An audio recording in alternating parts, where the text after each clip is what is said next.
मैं 25 साल का हूँ। मेरी शादी को 3 साल हो चुके हैं। मेरी छोटी साली भी हमारे साथ रहती है। एक दिन बेबी घर पर नहीं थी और मैं टीवी देख रहा था। तभी साली अचानक कमरे में आई और मुझे गिराकर चूमने लगी। मेरे मना करने के बाद भी उसने अपने सारे कपड़े उतार दिए और उसने वह सब कर डाला जो अमूमन बेबी करती है। अब वह मुझसे रोजाना संबंध बनाने को कहती है और रात में भी अपने साथ सोने को कहती है। मना करने पर अपनी बहन को बताने की धमकी देती है। दरअसल मेरी पत्नी की बहन रागनी मेरी पत्नी से बहुत ज़्यादा खूबसूरत है। मैं उससे बातें करता, हंसी मजाक करता। जब भी मैं उसके घर जाता हूँ, मेरी पोस्टिंग नैनीताल हो गई है। हम पति पत्नी साथ में रहते हैं, तो मेरी पत्नी ने कहा कि क्यों ना अपनी बहन को यहाँ पर कुछ दिनों के लिए बुला लिया जाए। तो फिर मैं भी कहा, हाँ हाँ, क्यों नहीं, बुला लो। मैं भी तो आखिर रागनी के साथ समय बिताना चाहता था। उसका हुस्न और उसकी शारीरिक बनावट कुछ ऐसी है कि कोई भी देखे तो एक बार में ही रागनी का दीवाना हो जाए। और मैं तो उसका जीजा हूँ और साली पर तो आधा हक उसके जीजा का होता है। तो मेरी पत्नी ने फ़ोन करके अपने माता पिता से इस बात की इजाज़त ले ली कि रागनी कुछ दिन हमारे पास रहेगी। उसका मन लग जाएगा और वह नैनीताल भी घूम लेगी। तो माता पिता ने यह इजाज़त दे दी। तो फिर मेरी पत्नी रीमा ने नैनीताल से मुझे भेजा भोपाल रागनी को ले आने। तो फिर क्या था, मैंने अपनी गाड़ी उठाई और फिर अपनी 4 व्हीलर से ही रागनी को लेने चला गया। मैं जब भी अपनी पत्नी के घर जानी, अपने ससुराल जाता, तो रागनी मेरा खूब आओ भगत करती। जीजू जीजू करके मेरे आगे पीछे घूमती और क्या मुझे अच्छा लगता। रागनी जब मैं अपने ससुराल में पहुंचा तो वह समीज सलवार पहनी थी और उसके सीने के भार बाहर आ रहे थे। बिना दुपट्टा के वह दौड़ते भागते मेरे पास आई और आकर मेरे गले से लिपट गई। रागनी मेरी साली ऐसे ही थी। वह कभी मेरे गले में हाथ लगाकर मुझे चूम जाती, तो कभी कसकर मेरे गले लग जाती।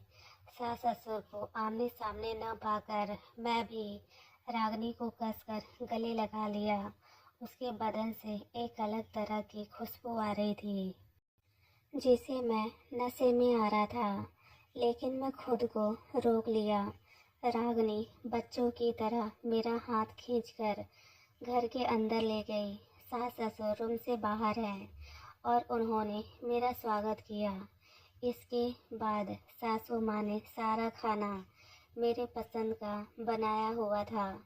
हल्का फुल्का खा करके मैंने कहा कि रात बहुत हो चुकी है, हमें निकलना होगा नैनीताल के लिए, वरना पहुंचने में ही काफ़ी टाइम लग जाएगा। रागनी ने कहा, जीजू मैं तो कब से तैयार हूँ। फिर सास ससुर ने कहा, समीर बेटा आप चाहो तो सुबह चले जाना। मैंने कहा, सुबह मेरी ज़रूरी मीटिंग है जो मुझे अटेंड करना बहुत ज़रूरी है, मुझे अभी निकलना होगा। तो सास ससुर ने कहा, ठीक है, जैसे आपकी मर्जी। तो मैं रागनी को लेकर, रात का समय था, हवा शीतल चल रही थी। रागनी जैसे ही पीछे की सीट पर बैठने गई, मैंने उससे कहा, रागनी आगे की सीट खाली है, तो फिर पीछे क्यों बैठ रही हो। तो रागनी आकर आगे की सीट पर बैठ गई। न जाने क्यों रागनी को देखकर ऐसा लग रहा था कि अब वह मुझसे थोड़ी शर्मा रही है। उसकी नज़रें नीचे थी। मैंने रागनी से कहा, रागनी क्या हुआ, कुछ बातें नहीं कर रही हो। तो उसने कहा, जीजू ऐसी बात नहीं है, आज मैंने पूरे दिन आराम नहीं किया तो मुझे थकान से लग रही है। कॉलेज से आने के बाद मैं कुछ काम से अपनी सहेलियों के घर चली गई। थी। इसके बाद आकर के मैं पैकिंग की तो मैं ज़रा भी आराम नहीं कर पाई थी। तो सर भारी भारी सा हो रहा है, ऐसा लग रहा है कि सो जाऊं। तो फिर मैंने कहा तो फिर सो जाओ, मेरे कंधे पर अपना सर रख दो। तो रागनी अपनी नज़रें नीचे कर ली। रास्ता खाली था, शीतल हवाएं चल रही थी। मैं रागनी के साथ जो आधी रात में सफ़र कर रहा था, मैं बार बार गाड़ी चलाते हुए उसे देखा। उसकी छाती के उभार ब्रा से बाहर आ रहे थे। मेरी नज़र बार बार वहीं जाकर ठहर जा रही थी। ऐसा लग रहा था कि उसके सीने के उभार को चूम लूं और कसकर उसे बाहों में भर लूं। रागनी के जांघों पर मैंने एक हाथ रख दिया और धीरे धीरे उसे सहलाने लगा। रागनी को देखकर लग रहा था कि उसे यह सब अच्छा लग रहा है। मैंने उसके सर को अपने कंधे पर रख दिया और धीरे धीरे मैं सहलाने लगा और उससे कहा, रागनी अभी पहुंचने में बहुत समय है, तुम आराम से मेरे कंधे पर सर रख के सो जाओ। तो वह धीरे धीरे सोने लग गई। उसके गुलाबी होंठ, गोरे गाल, लंबे काले बाल हवा में लहरा रहे थे। रागनी का दुपट्टा सरक करके नीचे गिर गया था। उसके सीने को भार अंदर तक साफ नजर आ रहे थे। मैं एक हाथ से उसके कंधे पर हाथ रख के धीरे धीरे उसके सीने के भार को मैं छूने लगा और अपना हाथ अंदर कर दिया। मैं धीरे धीरे मसलने लगा। मेरे अंदर एक नशा छा रहा था। रागनी, वह जब मैं देखा तो वह गहरी नींद में सो रही थी। यह सब करते हुए ना जाने मेरे अंदर क्या हो रहा था। मैं अपने आप को रोक नहीं पा रहा था। रागनी का हुस्न, रागनी की शारीरिक बनावट ऐसी थी कि कोई भी उसे एकटक देखता रह जाए। उसके चुस्त समीज और उसके सीने को भार मेरी मदहों से बढ़ाए जा रहे थे। मैंने उंगलियों को उसके होठों के पास ले जा कर के मसलने लगा। धीरे धीरे मैं उसके पूरे जिस्म को चूमने लगा। यह सब करते करते मैं नशे में आ गया। मेरी गाड़ी को किनारे लगाया और रोक दिया। इसके बाद रागनी को सीट पर मैंने लेटा दिया। मैंने उसके समीज को ऊपर कर दिया और सलवार को नीचे खिसका दिया। उसके जिस्म देखकर मैं पागल हुए जा रहा था। इसके बाद पागलों की तरह उसे चूमने लगा, उसके होठों को मसलने लगा। रागनी कसमसा रही थी, लेकिन वह गहरी नींद में सो रही थी। मैंने धीरे धीरे रागनी की पूरी सलवार उतार दी और उसे पागलों की तरह पूरे जिस्म में मैं चूमने लगा, उसे मसलने लगा। और उस रात मैंने उसके साथ वह सब किया जो मैं इतने सालों से करना चाहता था। मेरी साली रागनी मेरी पत्नी रीमा से बहुत ज़्यादा खूबसूरत थी। इसके बाद रागनी को मैं बाहों में भरकर नैनीताल की ओर चल पड़ा। नैनीताल पहुंचकर रागनी को मैंने जगाया। मेरी पत्नी उसे कमरे के अंदर ले गई और कहा, रागनी तो ठीक है, क्या हुआ दीदी? कुछ थकान सी लग रही है और शरीर में हल्की सी दर्द लग रही है। यह सुनकर मैं घबरा गया, कहीं रागनी कुछ और ना बोल दे कि मेरी पत्नी को शक हो जाए। तो मैंने कहा, अरे दिन की थकी है और गाड़ी में भी सही से सो नहीं पाई, इस वजह से उसे थकान लग रही होगी। उसे कमरे में ले जाओ और सोने के लिए कह दो। मेरी पत्नी रीमा ने रागनी को कमरे में आराम करने को कह दिया।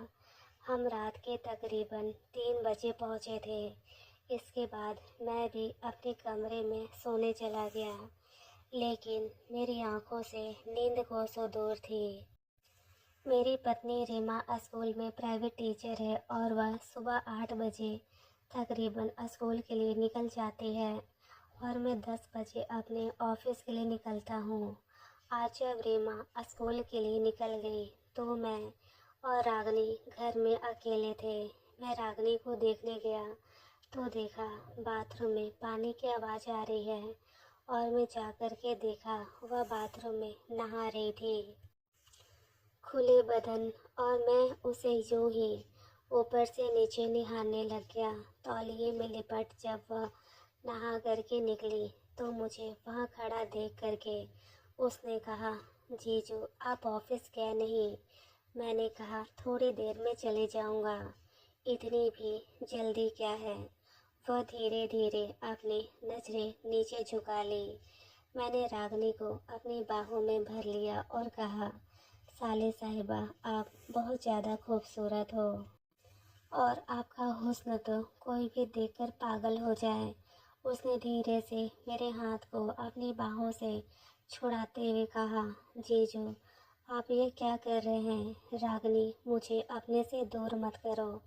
मैं यह जो कर रहा हूँ वह तुम्हें भी अच्छा लगेगा। मुझे मत रोको। इस खुले गीले बाल में तो तुम और भी ज़्यादा खूबसूरत लग रही हो। तुम्हारे यह गुलाबी होंठ, तुम्हारी पतली कमर मुझे दीवाना बनाए जा रही है। लेकिन जीजू, दीदी, मैंने कहा तुम्हारी दीदी स्कूल के लिए चली गई है। घर में अब कोई नहीं है, बस मेरे और तुम्हारे अलावा। मैंने रागनी को अपने गोद में उठाया और उसके कमरे में बिस्तर पर लेटा दिया। रागनी शर्म से लाल हो रही थी और मैंने धीरे से तौलिया को खिसकाना शुरू किया।